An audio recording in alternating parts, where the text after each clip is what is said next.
মৃত ভোটার না থাকা বুথের সংখ্যায় ফেরবদল। 2208 থেকে কমে 480-র পর এখন কমে হলো 7। প্রায় 2000 বুথ থেকে 100% গণনা ফর্মই ফেরত এসেছিল। মানে এই বুথগুলিতে কোনো মৃত ভোটার যেমন ছিল না, তেমনি কোনো ভোটার অন্যত্র চলে যায়নি, মানে শিফটিং হয়নি।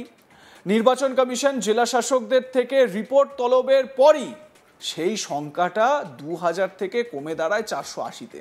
পুরো একেবারে পিসি সরকারের ম্যাজিক। এবার তা আরও কমে হলো 7।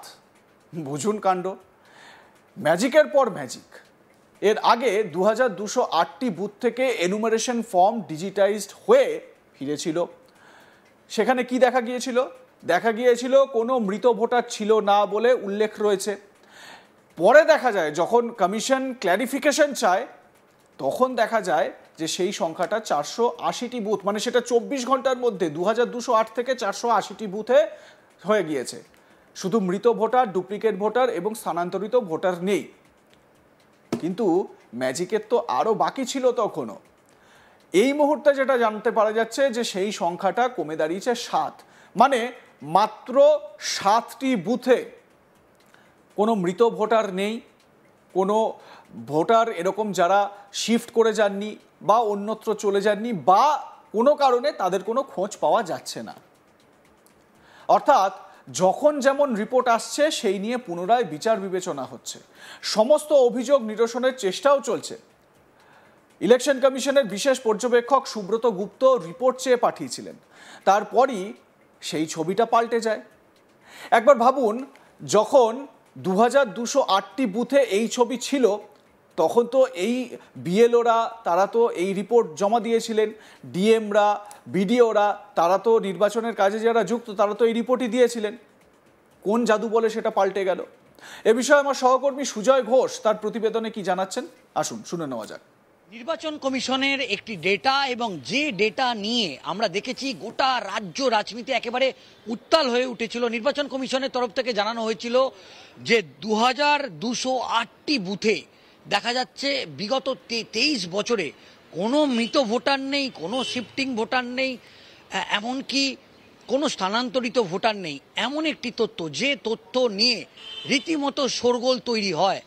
কিভাবে সম্ভব? এবং এরপরই যে এসআইআরের যে প্রক্রিয়া চলছে সেই প্রক্রিয়া নিয়ে রীতিমতো প্রশ্ন তৈরি হয়। সাধারণ মানুষ থেকে রাজনৈতিক দলগুলো, তারা বিশেষ করে বিরোধী রাজনৈতিক দল এবং শাসক দল, তারা প্রশ্ন করতে শুরু করে যে প্রক্রিয়া, যে এসআইআর প্রক্রিয়া রাজ্যে চলছে সেই প্রক্রিয়া কতটা স্বচ্ছতার সঙ্গে হয়েছে। এটা কিভাবে সম্ভব যে 2208টি বুথে একজনও মৃত ভোটার নেই, এবং যেটা নিয়ে বলা যেতে পারে একটা শোরগোল তৈরি হয়। এবং এরপরই যেটা জানা যায় যে নির্বাচন কমিশনের বিশেষ পর্যবেক্ষক, roll observer, special roll observer Subrata Gupta, তিনি যে জেলাগুলি থেকে এই 2208টি বুথের হিসেব এসছে সেই জেলা শাসক, ডিইও, ডিস্ট্রিক্ট ইলেকশন অফিসারকে নির্দেশ দেয়, জেলা শাসকদের নির্দেশ দেয় এবং ইআরওদের নির্দেশ দেয় যাতে তারা নির্বাচন কমিশনকে একটি রিপোর্ট পাঠায়। এবং এরপর আমরা দেখি সেই 2208 থেকে সেই সংখ্যাটা ক্রমশ কমতে থাকে। সেই সংখ্যাটা কমে প্রথমে যেটা হয় সেটা 480টি হয়, এবং এরপর আরও সেটা কমে যায়, কমে গিয়ে দেখা যায় সেই এক ধাক্কায় সেই সংখ্যাটা এসে দাঁড়ায় 7। এবং যেটা নিয়ে রীতিমতো যেটা বলা হচ্ছে যে তাহলে প্রথমে কেন এই 2000 যে সংখ্যাটা 2208 যে সংখ্যাটা, এটা কিভাবে আসে? তো এখন যেটা কমিশনের বক্তব্য, যে কমিশন যখন অফিসিয়ালি যখন স্ক্রুটিনি করে, কমিশন যখন সেগুলোকে ভেরিফিকেশান করে, সেই ভেরিফিকেশনে প্রথম পর্যায়ে 2208 থেকে কমে বর্তমানে মাত্র 7 বুথের সংখ্যা 7 দাঁড়িয়েছে। এবং এটাও এই যে 7টি বুথ, সেই 7টি বুথও কেন এই 23 বছরে বা একটা বলা যেতে পারে এত দিনে একটাও একটাও মৃত ভোটার বা শিফটিং ভোটার নেই, সেটা নিয়েও কিন্তু রীতিমতো চর্চা শুরু হয়েছে।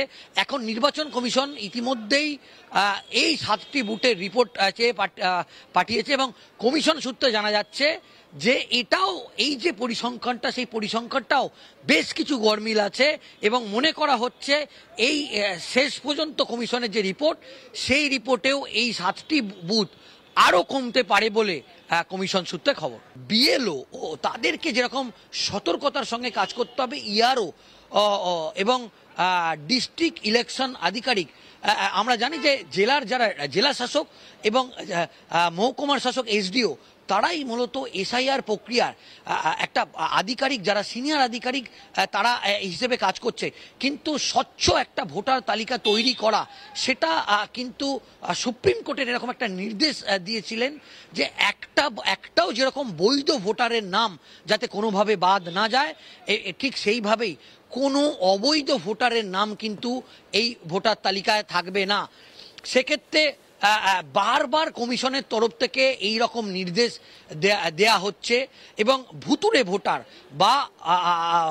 বা কমিশনের যেটা বক্তব্য হচ্ছে, ভুতুড়ে ভোটার কাকে কমিশন বলছে, দেখা যাচ্ছে এপিক নাম্বার সেম, কিন্তু দেখা যাচ্ছে তার নাম বা তার বাবার নাম বা যে ভোটার কার্ডের যে অ্যাড্রেস বা যে ঠিকানাটা, সেটা সম্পূর্ণ আলাদা। সেক্ষেত্রে এই ধরনের বেশ কিছু বুথে এই ধরনের ভুতুরে ভোটারেরও সন্ধান পাওয়া গিয়েছে। এটা কি করে সম্ভব? এবং আমরা দেখেছি 2208টি বুথে আরেকটি রিপোর্ট ধরা পড়েছে যে একজনও মৃত ভোটার নেই, এরকম একটি রিপোর্ট আসে এবং তারপর কমিশন নড়ে চড়ে বসে এবং তারপর তদন্তের নির্দেশ দেয়া হয় এবং সেই তদন্তের নির্দেশ পাওয়ার পর সেই সংখ্যাটা দেখেছি ক্রমশ কমতে থাকে। এই মুহূর্তে ফের কেন্দ্রীয় নির্বাচন কমিশনের একেবারে নির্দেশ যে বুথ লেভেল আধিকারিকরা শেষ মুহূর্তের কাজ করছে এবং এই শেষ মুহূর্তের কাজে তারা যেন স্বচ্ছতার সঙ্গে কাজ করে। কোনো ভুতুরে ভোটার বা কোনো এই যে তারা যে ডিজিটালাইজেশনের কাজ করছে, শেষ মুহূর্তে ডিজিটালাইজেশনের কাজ করছে, সেক্ষেত্রে কোনো রাজনৈতিক দলের মদতপুষ্ট থেকে তিনি এই কাজ না করে এবং কেন্দ্রীয় নির্বাচন কমিশনের যে গাইডলাইন, সেই কেন্দ্রীয় নির্বাচন কমিশনের গাইডলাইন মেনেই কিন্তু কাজ করতে হবে।